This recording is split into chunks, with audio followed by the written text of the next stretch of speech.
Scientific notation. Scientific notation is to help make huge numbers easier to read, add, multiply, divide, put together, or really small numbers easier to put together, add, multiply, or divide.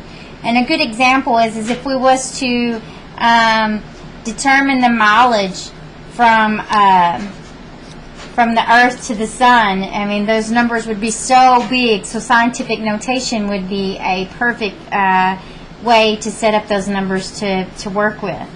So, scientific notation in standard form. We have A times 10 to N, where A is a number that is 1, it could be 1, or greater than 1, and A is all positive numbers, so that's why it's in the absolute value bar.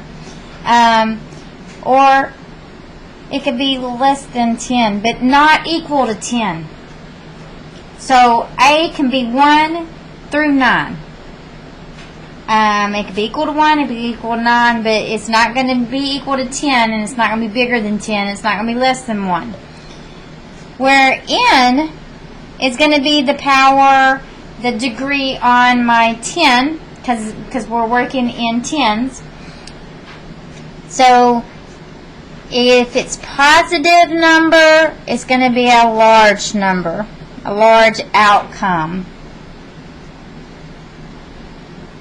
If N is equal to a negative number, well, then it is a small outcome.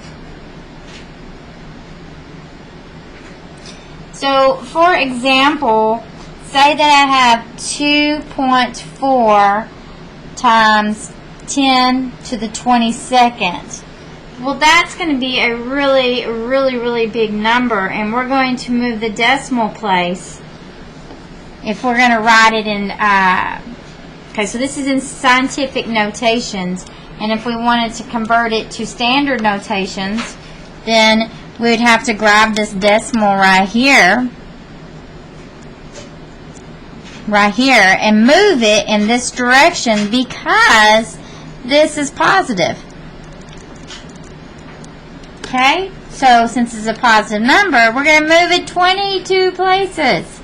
So I have 2.1, 2, 3, 4, 5, 6, 7, 8, 9, 10, 11, 12, 13, 14, 15, 16, 17, 18, 19, 20, 1, 2. And we're just putting our zeros right here. So this is a really big number. So you can kind of see why scientific notation is really helpful with really big numbers. It's easier to write it that way. So what if I had 2.4 times 10 to the negative 7? Well, then we're going to take this decimal right here, and we're going to have to move it in this direction because this is negative. So this is in scientific notation. Scientific notation, we're writing it in standard notation. Scientific.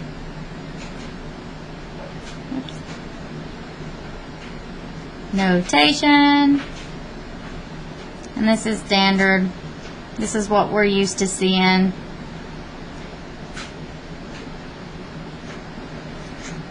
And this is, there we go. So let's do this. So let's take this 2, 4, and let's grab it and go 1, 2, 3, 4, 5, 6, 7. And my decimal would go there. And we have it written in standard form. So if I was to want to undo it, so say that it's already in decimal form and I want to write it in scientific form, let's say that we have, what, 0. Okay, so this is standard form, right? And so now let's write it into scientific form. If I was to write it in scientific form, I have to determine where is that decimal going to go. Remember, A, the number in front of the decimal, can equal 1 or it can be any number between 1 and 10, but it can't equal 10. It can equal 9, but not 10. So what I see here is that I have the 7, and I'm going to put that decimal right there. And I got to count how many places I had to move it to get it there. So I'm going to go 1, 2, 3, 4, 5. So that means my 10 is going to be raised to -5 because it's a small number. And it took 5 places to move that decimal where it belongs. And my number is 7.91. And that's scientific notation.